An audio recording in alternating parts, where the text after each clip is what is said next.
নমস্কার বন্ধুরা, sister tasty কিচেনে আপনাদের সবাইকে স্বাগত জানাই। আর আজকে টেস্টি কিচেনের রেসিপি হচ্ছে আমের ক্ষীর। তো বন্ধুরা, প্রথম থেকে শেষ পর্যন্ত আপনারা ভিডিওটা দেখুন আমি কিভাবে কি বানাচ্ছি। এই প্রথমেই আমি ওভেন ধরিয়ে দুধ জাল দিতে বসিয়ে দিয়েছি। তো দুধটা জাল হচ্ছে, দুধটা ক্ষীরের মতন হয়ে যাক, তারপরে আমি আপনাদের বলছি কি করে কি করছি। বন্ধুরা, পরিমাণ মতন আমি চিনি দিয়ে দিচ্ছি।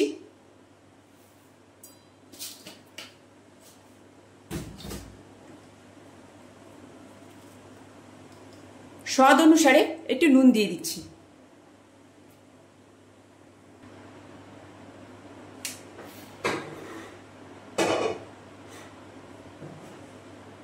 বন্ধুরা, সময় সাপেক্ষে আমি এরকম আমের পিউরি বার করে ফুটিয়ে রেখেছি, মানে জাল দিয়ে ঠিক এরকম মতন করে রেখেছি। এটাই হচ্ছে ক্ষীরের মতন করে রেখেছি আমটাকে। তো এটা সময় সাপেক্ষ, সেই জন্য আপনাদের দেখাতে পারিনি যে কি করে করেছি। আমি বলে দিচ্ছি। আমটাকে আগে পিউরি করে মিক্সিতে ঘুটিয়ে নিয়েছি, তারপরে ভালো ছাঁকনিতে করে ছেঁকে নিয়েছি। এই কারণে, কেন কি যাতে এর মধ্যে আঁশ, যেটা আমের যে আঁশটা যেন না থাকে, মুখে যাতে না বাঁধে, তাতে খেতে টেস্টি লাগবে আর বিরক্ত বোধ হবে না। আর দ্বিতীয় কথা হচ্ছে যে এটাকে প্রথমে আমি জাল দিয়েছি, একটু নুন ফেলে দিয়ে জাল দিয়েছি, নুন দিয়েছি এর ভিতরে একটুখানি সামান্য টেস্টের জন্য, যাতে জিনিসটা নষ্ট না হয়ে যায়। তো প্রথমে আমি, যেহেতু আপনারা সবসময় চেষ্টা করবেন ননস্টিকের এতে এই পিউরিটাকে জাল দেওয়ার জন্যে, কেন কি অন্য তাতে আপনি যদি জাল দিতে যান, তাতে যে আমের যে কল ওঠে, তাতে কল উঠবে না। আর এই পিউরিটা আমি অনেকক্ষণ ধরে জাল দিয়েছি, প্রায় 1 ঘন্টার মতন। আমি এতটা পুরো আমার প্যান ভর্তি ছিল, তো এতটুকুতে এনেছি। মানে আমি এখানে 15খানা আম পিউরি করে আমি এটা জাল দিয়েছি, এতটুকুতে পরিণত হয়েছে। তো এটা আমার গাছের আম, তো সেই জন্য পুরোটা দিতে পেরেছি।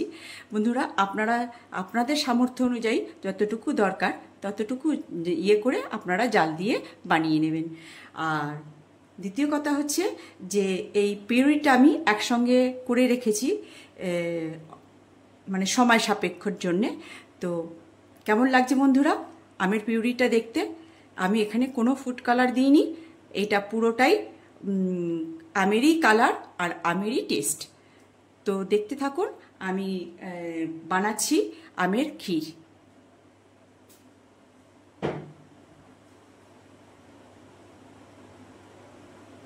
বন্ধুরা, এই দেখুন, সর পড়তে পড়তে দুধের কালারটা কিরকম চেঞ্জ হয়ে গেছে।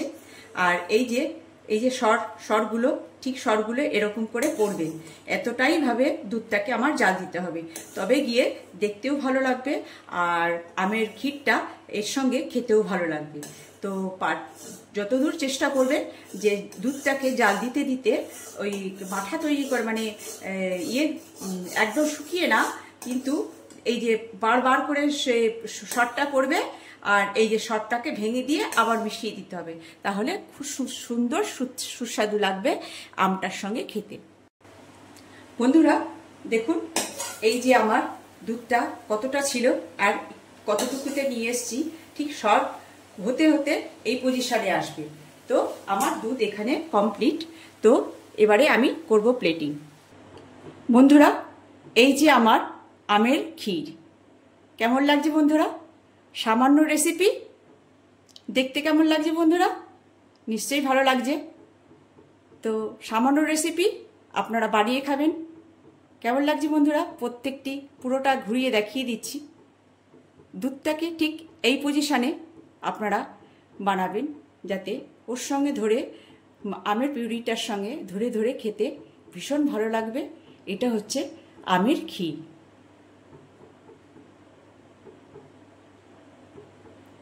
তো ভালো লাগলে বন্ধুরা একটু কমেন্টস দেবেন, লাইক দেবেন, শেয়ার করবেন। তো আমার নতুন আমের রেসিপি আরও আমি আপনাদের সামনে নিয়ে আসব।